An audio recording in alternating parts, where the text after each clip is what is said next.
So, are you ready to have your mind blown? Because this is going to be the most amazing geopolitical analysis that you've ever heard.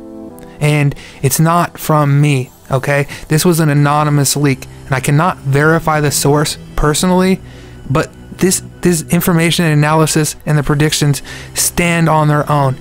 They put all of the pieces of the puzzle together.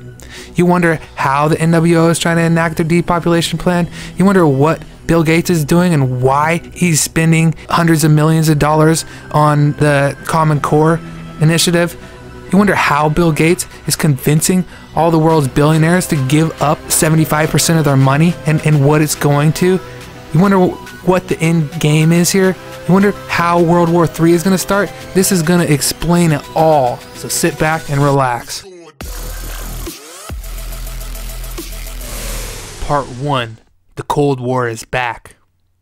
It all began back in 2006 when the SCO acted to attack the US dollar due to the failed attempt by the US to implement the new Middle East plan via their war on Lebanon. At this point, should the US have done nothing else, it would have faced a certain run on its currency. The neocons under Bush-Cheney then plotted the Georgian War, which was meant to put Russia face to face with NATO in Georgia. This plan blew up in their face the moment Russians threatened to use tactical nuclear weapons in Georgia should NATO remain in their positions.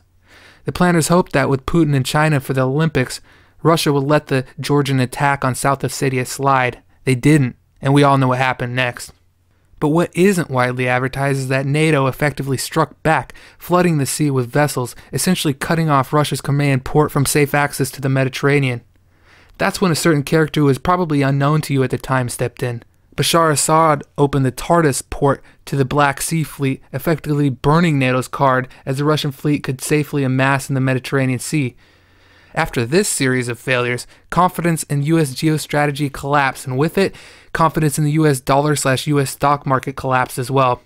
We all know what happened in September, and with that, the neocon team was officially out the door. Part 2. Enter Obama. Well, the neocons screwed up on the international scene. The establishment had been busy brewing up a plan B months earlier. It was a hot race between Obama and Clinton, with the latter strangely holding on to the race despite the guaranteed defeat she faced. At the time, Clinton had hinted that she was sticking around the race just in case something were to happen to Obama. Some strong indications that sabotage may have been on the table, but 2 days after the alleged power broker meeting at Bilderberg 2008, Hillary pulled out. Obama himself ran a social media campaign in order to appear to be a grassroots contender. Many diehard Obama fans still think they own him, whatever he does or decides, which is why they can never fault his actions. At the time, the establishment was fixated on the social media as it seemed it was a far easier way to sway people than the traditional media that had lost credibility thanks to the war on Iraq. Trying their luck, a crude attempt was made to create a civil war in Iran back in 2009 via the Green Revolution, but this failed thanks to Iran's internet censorship apparatus.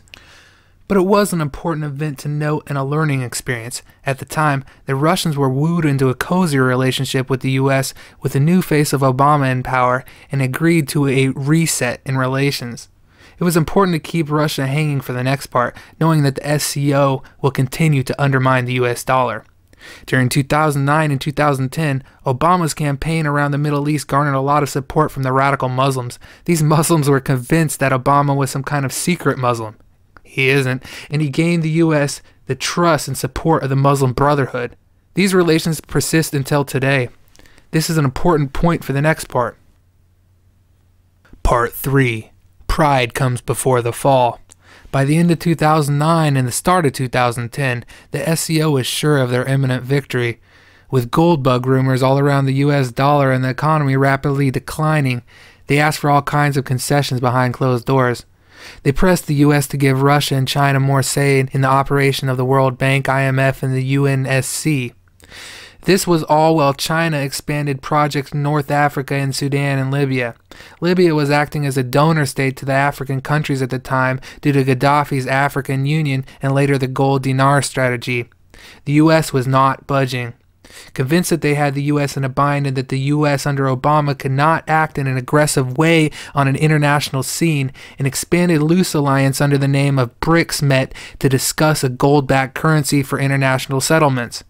This currency was essentially a means of undermining the US dollar as a stable reference used to sign off on pricing agreements between nations, mainly over supplies of energy which are signed over many years. The US dollar is one of the most important assets available to the US besides the military, so this would have delivered a death blow to the US's ability to project power around the world and specifically around the SCO. Calm as ever, U.S. diplomats refused to give much attention to the flashy moves made by China and Russia. The Chinese are brilliant at martial arts, and the Russians are genius when it comes to chess. But when it comes to poker, you just can't beat a poker-faced cowboy with crude logic or physical strength. The enemies of the U.S. were prematurely celebrating their victory, while the U.S. was readying itself to deliver the next coup de grace. Part 4. Social media, a weapon of mass disruption. Having learnt from the failed Green Revolution in Iran, a much lower revolt was brewed on social media, one that only North Africans paid close attention to, the Tunisian Revolution. At the face of it, this one made no sense. Unlike Iran, the ruling party in Tunisia at the time had strong connections to the U.S., and there was no logical reason for the U.S. to want it out of power. But this isn't about logic, but emotions, specifically the emotions of the American population and the decision-making process of rulers around the world. The leaked U.S. embassy cables were extremely embarrassing to the Tunisian government as it detailed U.S.-Tunisian anti-terrorism cooperation that many in the mostly banned Muslim Brotherhood offshoots such as Akim saw as treachery. Whether it decided to deliberately release these cables or not cannot be proven. What is undeniable is that they lit the fire that started the Arab Spring in 2010.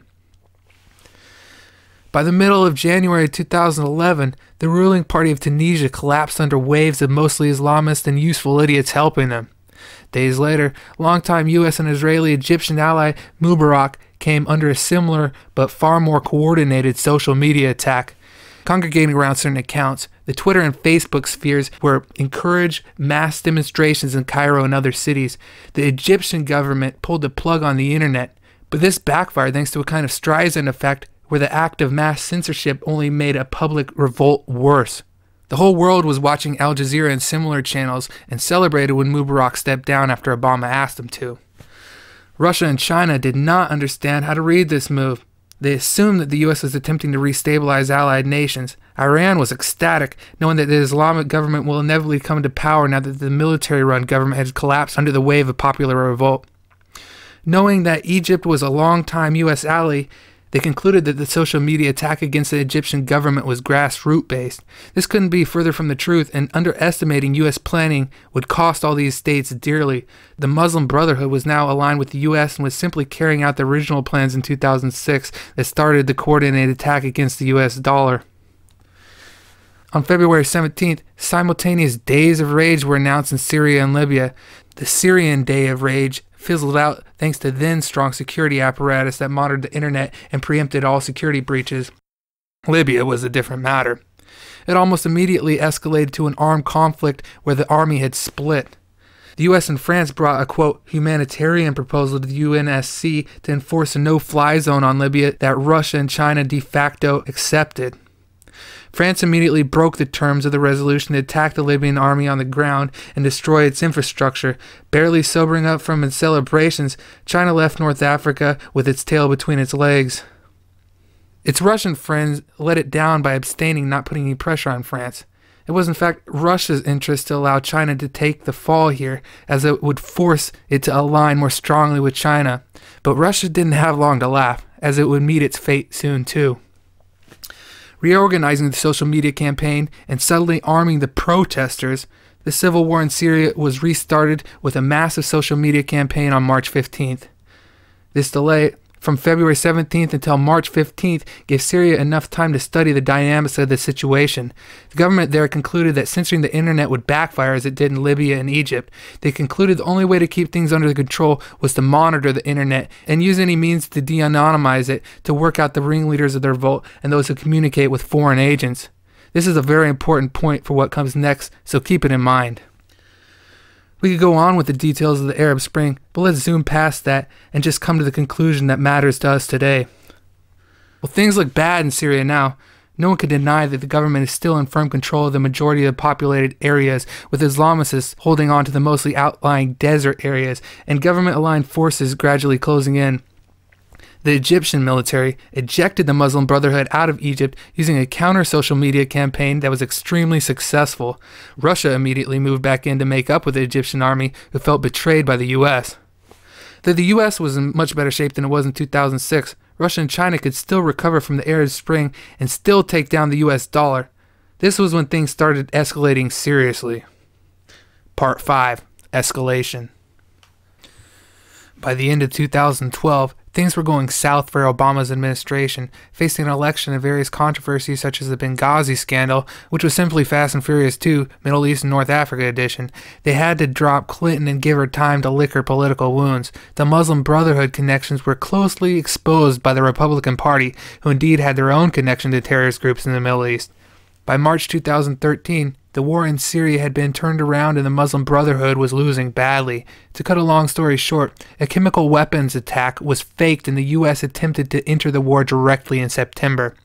The U.S. population was completely against it, and due to behind closed doors promises of action by Russia towards Europe, specifically the UK, the U.S. administration was isolated.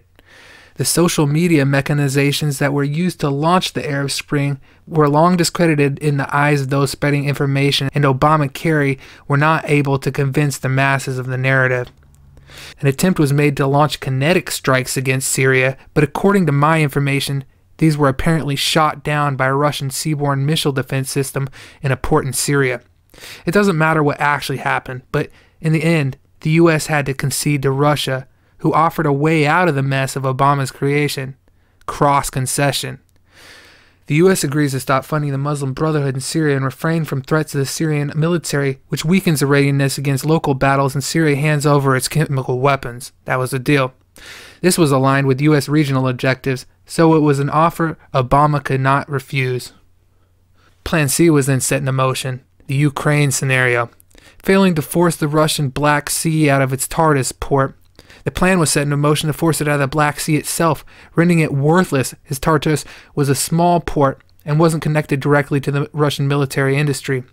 Using social media again and long-harbored misgivings in Ukraine, the U.S. State Department launched a $5 billion campaign to take down the neutral regime in Ukraine and replace it with the U.S.-aligned regime.